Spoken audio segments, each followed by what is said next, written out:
Buongiorno everybody, FP1 and FP2 around the Emilia-Romagna Grand Prix have been completed earlier today, so let's go through the main talking points, the 5 highlights, the 5 things that we learned from free practice 1 and 2 for the Imola Grand Prix this weekend. So let's talk about McLaren because as usual they look absolutely untouchable. The margins are not that huge in fairness, but P1 and P2 in FP1 and FP2 for Oscar Piastri and Lando Norris. Extremely solid, extremely consistent. They again look like the team to beat, which isn't a real big surprise given how dominant they were during the Miami Grand Prix weekend, but it's looking pretty ominous. Over one lap, it's a different kind of story, but in terms of overall race pace and their one lap pace at the moment, they are looking like the class of the field, really. So we'll see how it progresses for both of them, but looking very positive for both of the papaya cars.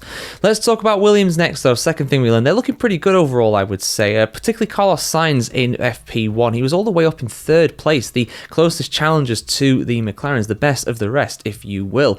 Alex Albon was also pretty quick, but he actually flew off the track quite a few times, and there were a lot of drivers actually really struggling around this circuit. We'll get onto the Ferraris. They were probably struggling more than anybody, in fairness, but yeah, Albon with quite a few offs, no major damage, just runs across the grass and the gravel, but both of them were in the top 10 during FP2 as well, so it's looking as though the Williams again are going to be in contention for points. How far up they'll get into that top 10 is anybody's guess, but they're looking pretty good at the moment, I would say.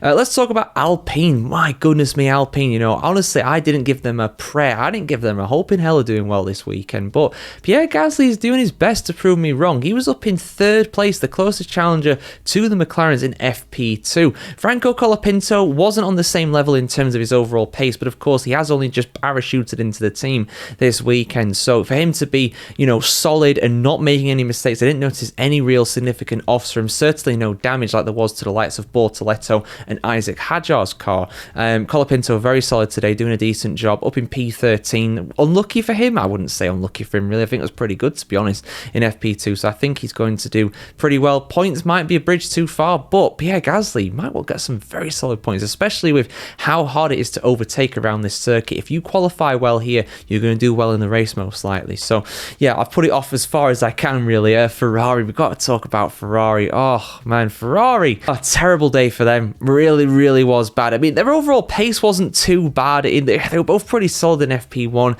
FP2 not quite as good. Leclerc up in P6, Hamilton down in P11, but it was the brakes that was really hurting them. Now, I did see a stat coming into this one on the fast facts that said this is actually usually one of the coldest Grand Prix of the season, but not going off of today's division, just like it is in the north of England right now, in the north of Italy, where this track is located, of course, so close to where Ferrari are based in Maranello. It looked very warm, a good 25 degrees or so there, and the track temperatures in the low 40 degrees Celsius, and because of that, that might be the reason why they were struggling so much. They were struggling to slow the car down into the many chicanes around Imola. This, of course, being one of the hardest tracks of the calendar on brakes and also fuel as well, and that looks like it might well hurt Ferrari this weekend, so I'm not expecting much from them. They're not looking good, and over a race distance, unless things cool down on the track, which it is not predicted to do, it's predicted, if anything, to get a bit warmer as the week goes on.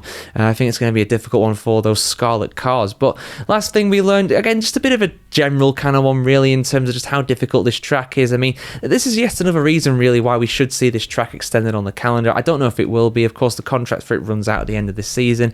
I hope at least we're going to get it back in a kind of race rotation on a biannual basis rather than every year, but overall I think it's not going to happen. I won't be surprised to see if Imola drops off completely. Formula 1 very much wanting that. I've already done an in-depth video going over why this is such a challenging track and why it should stay on the calendar, but the rookie's really struggling in the form of both Isaac Hadjar, spun off pretty heavily in FP2. It looked as though he could have kept going, tried to get it out of the gravel trap, but unfortunately he was beached after that, and Gabriel Bortoleto crashing right at the end of FP1. His Sauber impaled into the wall, and because of that, red flags were brought out and the session was stopped early. So for the inexperienced drivers, the ones who've only driven here maybe in Formula 3 or Formula 2, I think this is going to be a very difficult weekend for them. Looking at experience is looking like it's very key round here, particularly in Formula 1 sense, but we'll see what happens, guys. Definitely a lot of goings on. Not a bad Friday at all, depending on how you look at it, depending on who you support. Of course, if you're a Ferrari fan, it was a terrible Friday, but if you're a McLaren fan, you are absolutely heading into this weekend on the high. So So we'll see what happens with that, guys.